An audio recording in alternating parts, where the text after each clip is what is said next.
ဘောလုံးကိုတပွဲမှာကစားဖို့ပဲနဲ့ဘောလုံးလောကနဲ့ကြော်တရဖြစ်နေလို့မေးအားလုံးကမဖြစ်နိုင်ဘူးလို့ဖြေချမှာပါဒါပေမဲ့နာမည်ကျော်ကလပ်တွေကိုတစ်ခုပြီးတစ်ခုပြောင်းပွဲမှာကစားပဲနဲ့ပစ်ဆန်ထားယူနေခဲ့သူတယောက်ရှိခဲ့ပူပါတယ်အဲ့ဒါကတော့ဘရာဇီးစားသမားကာလုစ်ကိုင်ဆာဖြစ်ပါတယ်သူ့ရဲ့ဘောလုံးစွမ်းရည်ကိုဘယ်သူမှအတိအကျမသိခဲ့တယ်လို့ပရိုအဆင့်ဘောလုံးပွဲတွေကိုလည်းဒီပွဲမှာမကစားပူခဲ့ပါဘူးဒါပေမဲ့သူကဘောလုံးလောကမှာ26နှစ်ကျော်တည်နေခဲ့ပါတယ်လက်ရှိမှာတော့အသက်60ကျော်နေပြီဖြစ်တဲ့ကိုင်ဆာဟာသူ့ရဲ့ဘောလုံးသမားဘဝမှာပရိုအဆင့်ဘောလုံးအသင်း10တင်းအထိပြောင်းရွှေ့ကစားခဲ့ပူပါတယ်သူကျင်လည်ခဲ့တဲ့ဘောလုံးအသင်းရဲ့ထဲမှာဘရာဇီးရဲ့နာမည်ကျော်ကလပ်ဖြစ်တဲ့ Lumis Flamingos Vasco da Gama တို့လိုအသင်းကြီးတွေပါဝင်ခဲ့ပေမဲ့သူကဒဏ်ရာရှိနေတယ်လို့အကြောင်းပြကတင်းမှာတရားနေရာထက်ပုံမနေခဲ့ပါဘူးဘောလုံးပွဲမှာကစားပေမဲ့ပရိုဘောလုံးသမားတစ်ယောက်ရဲ့လာတာကိုသူကရရင်တာပါကာလိုကိုင်ဆာရဲ့နာမည်ရင်ကကာလိုဟင်နရီရပူဆိုပါဂျာမန်ဘောလုံးကစားသမားကြီးဘကင်ပေါင်ကိုအားကျတဲ့ကိုင်ဆာကဘောလုံးလောကရဲ့ဝင်ရောက်ဖို့ကြိုးစားနေချိန်မှာပဲဘကင်ပေါင်ဝိုင်းနယ်ကြောင်ဖြစ်တဲ့ကိုင်ဆာပင်းဆိုတဲ့နာမည်ကိုယူပြီးတော့သူ့နာမည်ကိုလည်းကာလိုကိုင်ဆာလို့ပြန်ပြခဲ့တာပါကိုင်ဆာကသူ့ရဲ့ငယ်ဘဝကိုဘိုတာဖီကိုဖလာမင်ဂိုစိုက်ကလပ်တွေမှာကစားခဲ့တာဖြစ်ပြီးတော့သူ့ရဲ့ခြေစံကိုတဘောချခဲ့တဲ့မက္ကဆီကိုကလပ်ဘျူရာတင်ကပရိုဆာကျကျခဲ့တာပါကိုင်ဆာက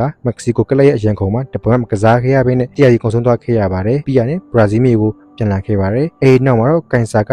ဘရာဇီးရဲ့နာမည်ကျော်တွေဖြစ်တဲ့ဘီပက်တိုရိုဂျာအယ်ဖာတိုတို့နဲ့တင်ငယ်ချင်းဖြစ်အောင်ပေါင်းခဲ့ပြီးတော့ဒီကစားသမားတွေကသူကအတင်းပြောင်းချင်တဲ့ချိန်တိုင်းသူ့ကိုထောက်ခံပေးကြပါတယ်။ကိုင်ဆာဟာသူ့ရဲ့ကိုယ်ရဲ့အချင်းကိုအပင်စားပြင်ထားလေးရှိပြီးတော့ကလပ်ဥက္ကဋ္ဌရဲ့စီကိုတရားပြပို့လေးရှိပါတယ်။ AKA ခါတော့ကအင်တာနက်တွေမရှိကြမို့လို့ကိုင်ဆာဘလောက်ကောင်းကစားနိုင်ကြောင်းကိုဘယ်သူမှမသိခဲ့ကြပါဘူး။သူရဲ့ CV Found နာမည်ကျော်တဲ့ထောက်ခံချက်တွေကအတင်ကိုယဉ်ကျေးစေခဲ့ပါတယ်။တစ်စစ်မှုတွေမှာလာတူပါပဲ။အဲဒီအချိန်တုန်းကအယိုးတက်မန်ဆိုတာဘရာဇီးမှာမရှိသေးတာမို့ကိုင်ဆာတန်ရရလို့ပြောရင်အတင်းစရာဝင်တွေကယဉ်ကျေးရတာပါ။ကိုင်ဆာစီမှာသွားတရားဝင်တင်ငယ်တယောက်ရှိပါတယ်။ဒါလို့အတင်းကမဖြစ်မနေကစားရမယ်လို့ဖိအားပေးတဲ့အခါမျိုးမှာသွားနဲ့ပတ်သက်တဲ့ယောဂတစ်ခုဖြစ်တယ်လို့တင်ငယ်ချင်းကိုထောက်ခံခိုင်းပါတယ်။ကိုင်ဆာကသူ့ရဲ့ပရိုဘောလုံးကစားသမားဘဝမှာ